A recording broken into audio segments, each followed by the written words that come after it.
Hi all, this is Vibhuti Khanna from Institute of Commerce.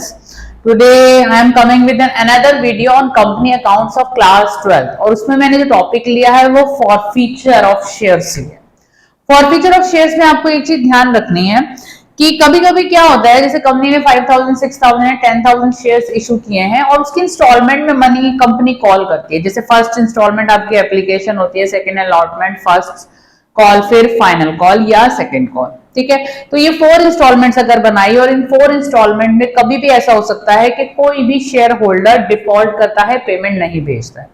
अगर कोई share holder किसी भी स्टेप पे, यानी अलॉटमेंट के बाद उसने डिफॉल्ट किया या फर्स्ट कॉल के बाद किया या उसने सेकंड कॉल नहीं भेजी, तो उसको कंपनी शेयर्स तो इशू नहीं करेगी, लेकिन उसका कुछ अमाउंट फर्म के पास, कंपनी के पास आया हुआ है वो कंपनी कभी रिफंड नहीं करेगी।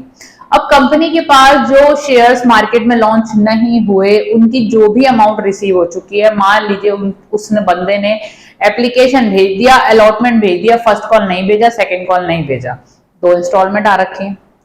कंपनी के पास जो पैसा आया हुआ है, ये रूल है कंपनी लॉ का कि that amount should be transfer to share forfeiture account. और फिर इसके आगे और भी प्रोसेसेस हैं जो आपको करने हैं। तो अभी हम क्या कर रहे हैं कि ये अमाउंट जो हमारे पास रिसीव हो चुकी है उसको हम शेयर फॉरफीचर अकाउंट में कैसे ट्रांसफर करेंगे, कैसे हमें in the books of account entry करनी है। ये लॉन्ग क्वेश्चन में भी आपका पॉइंट आएगा, शॉर्ट क्वेश्चन में भी आपका पॉइंट आएगा, ये बात ध्यान रखिएगा। 8 मार्कर लॉन्ग होता है, उसमें भी आपको जनरल एंट्री करनी है, और शॉर्ट आपके 4 मार्कर या 6 मार्कर जो आते हैं उसमें भी ये कॉन्सेप्ट इंडिविजुअली भी पूछा जाता है। और गलत तो कुछ होना नहीं चाहिए, मैं यही कहती हूँ, अगर आप कोई चीज कर रहे हैं तो वो आपने गलत नहीं करनी है। ठीक है, तो आइए मैं ये लेके चल रही हूँ क्योंकि मैंने कुछ कॉन्सेप्ट्स अपनी प्रीवियस वीडियो में एक्सप्लेन कर दिए हैं, जैसे कि call in advance, call in arrear, normal general entries and security premium reserve. अब वो सारी चीजें करने के बाद अब फॉरफीचर होता है। फॉरफीचर में क्या है, मान लीजिए 5000 शेयर्स कंपनी ने इशू किए, 200 शेयर्स एक पार्टी के पास से, एक पर्सन के पास से जिसने डिफॉल्ट किया। अब उसने क्या किया, उसने एप्लीकेशन और अलॉटमेंट तो भेज दी, ये दोनों तो उसने पैसा भेज चुका था, लेकिन फर्स्ट कॉल और सेकंड कॉल नहीं भेजी। अब उसने जो पैसा नहीं भेजा है तो उसको शेयर्स तो नहीं मिलेंगे। अब उसका जो पैसा आ चुका है, यानी उसने एप्लीकेशन और अलॉटमेंट अगर भेज भी दी है तो वो रिफंड नहीं करेगी कंपनी।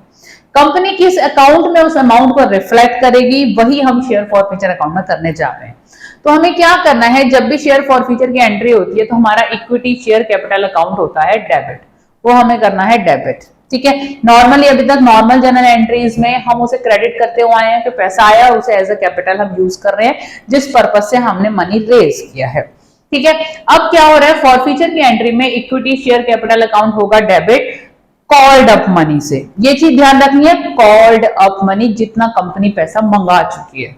कंपनी सेकंड कॉल के बाद भी फॉरफीचर कर सकती है, कंपनी फर्स्ट कॉल के बाद भी फॉरफीचर कर सकती है, कंपनी अलॉटमेंट के बाद भी फॉरफीचर कर सकती है। तो जितना पैसा कंपनी ने कॉल किया है that is called up money. For example, मैं जो क्वेश्चन ले रही हूँ 10 रुपीज का शेयर है, कंपनी ने सब मंगाया, उसके बाद फॉरफीचर स्टेप किया।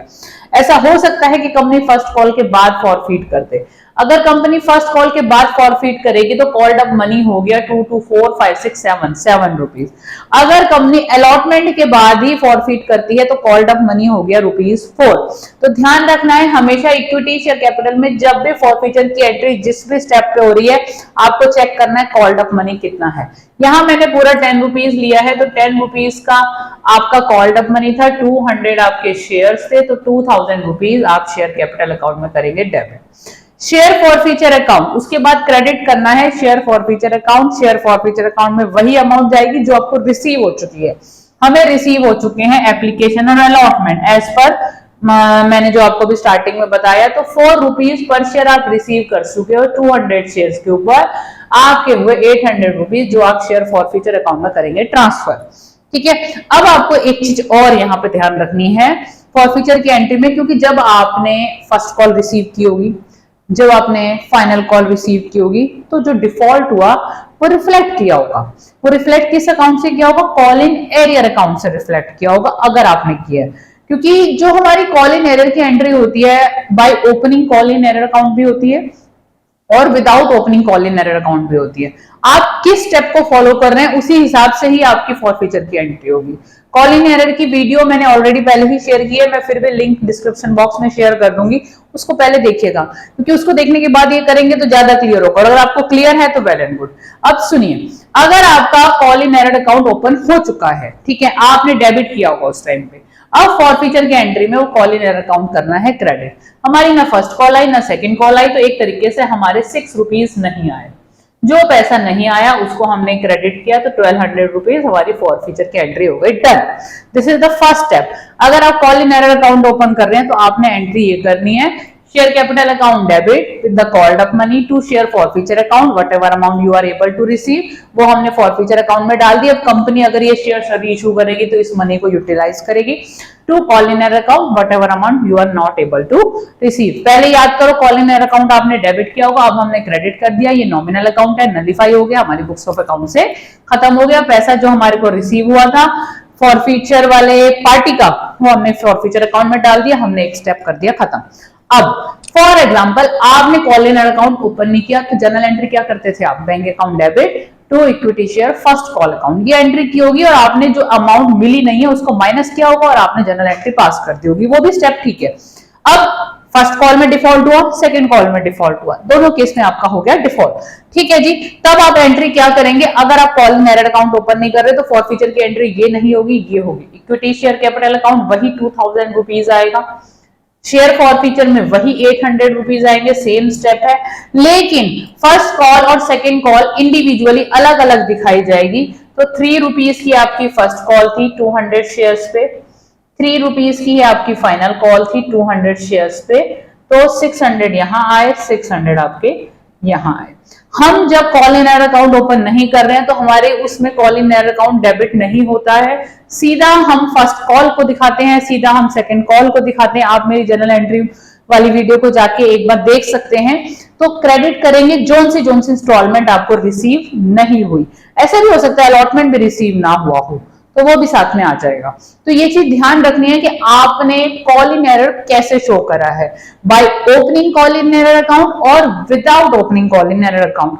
ओपन कर रहे हो कॉल इन एरर अकाउंट, ये एंट्री फॉरफीचर की होगी, नहीं ओपन कर रहे हो फॉरफीचर की, ये एंट्री होगी। इस चीज को क्लियर करके चलना है। अगर आप पीछे कॉल इन एरर गलत कर रहे हैं तो ये भी गलत होगा और आपको मार्क्स क्या मिलेंगे, आपके स्टेप्स इतने सारे गलत हो जाएंगे।